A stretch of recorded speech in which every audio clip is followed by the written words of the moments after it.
तो ये है गेल का चार्ट 4 आवर्स टाइम फ्रेम पे एंड इसने एक रिसेंटली ब्रेकआउट दिया है 1.5 मंथ कंसोलिडेट होने के बाद। तो मुझे यहाँ पे एक बाइंग अपॉर्चुनिटी दिख रही है, हम ये शेयर को बाय कर सकते हैं एंड हमारा टारगेट इजीली अचीव कर सकते हैं। तो ये वीडियो में हम एनालिसिस करके देखेंगे कि हमें अपना टारगेट कौन से प्राइस पे रखना चाहिए एंड अगर हमारा ट्रेड रिवर्स होता है, हमारे फेवर में नहीं जाता है, तो हमें हमारा स्टॉप लॉस कौन से प्राइस पे रखना चाहिए। So yes, hello everyone, this is Vaibhav and welcome back to candles to trade.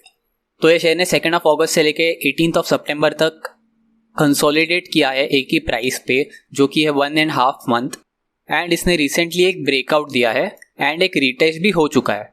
तो यहाँ पे मुझे एक परफेक्ट एंट्री पॉइंट दिख रहा है ये शेयर बाय करने के लिए एंड इसके बाद ये शेयर की प्राइस ऊपर जाने के बहुत ज़्यादा चांसेस है। तो फर्स्ट रीज़न तो ये था कि इसने 1.5 मंथ कंसोलिडेट होने के बाद एक ब्रेकआउट दिया है एंड सेकेंड रीज़न ये है कि ये शेयर की प्राइस पहले से ही अप ट्रेंड में रही है।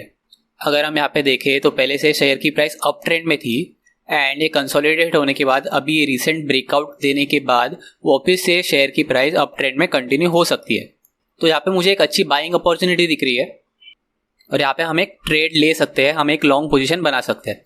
तो अगर हम यहाँ पे एंट्री लेते हैं तो हमारा टारगेट क्या होना चाहिए, तो आइडियली हमें हमारा टारगेट रेजिस्टेंस लेवल पे रखना चाहिए। तो यहाँ पे एक फर्स्ट रेजिस्टेंस है ये 170 का प्राइस। तो जैसे कि हमने यहाँ पे देखा कि ये शेयर की प्राइस पहले से ही अप ट्रेंड में रही है, तो यहाँ पे बहुत ज़्यादा चांसेस है कि ये शेयर की प्राइस अभी ये रेजिस्टेंस लेवल ब्रेक करे, 170 का प्राइस ब्रेक करे एंड ऊपर चले जाए। तो हम हमारा सेकंड टारगेट रखेंगे 175 का प्राइस एंड हम हमारा थर्ड टारगेट रखेंगे 180 का प्राइस। तो अगर हम यहाँ पे ट्रेड लेते हैं तो हमारा रिटर्न ऑन इन्वेस्टमेंट कितना हो, कितना परसेंटेज ऑफ रिटर्न हम यहाँ पे अर्न कर सकते हैं। तो अगर हम यहाँ पे 155 के प्राइस पे एंट्री लेते हैं तो हमारा फर्स्ट टारगेट होगा 170 का प्राइस, जो कि हमें देता है 10% ऑफ रिटर्न। हमारा सेकेंड टारगेट है 175 का प्राइस, जो कि हमें देता है अराउंड 13% ऑफ रिटर्न एंड हमारा थर्ड टारगेट है 180 का प्राइस, जो कि हमें देता है अराउंड 16% ऑफ रिटर्न। तो अभी हमने टारगेट्स देख लिया है, अभी हम देखेंगे कि हमारा स्टॉप लॉस क्या होगा अगर हमारा ट्रेड रिवर्स होता है, हमारे फेवर में नहीं जाता है। तो जैसे कि हमने यहाँ पे देखा कि यहाँ पे शेयर की प्राइस ने रेजिस्टेंस ब्रेक किया है, तो अभी यही सेम लेवल, यही same line as a support act करेगा। तो अगर प्राइस नीचे आता है तो यही लेवल, यही line as a support act करेगा। तो हमें हमारा स्टॉप लॉस इस सपोर्ट के नीचे रखना है।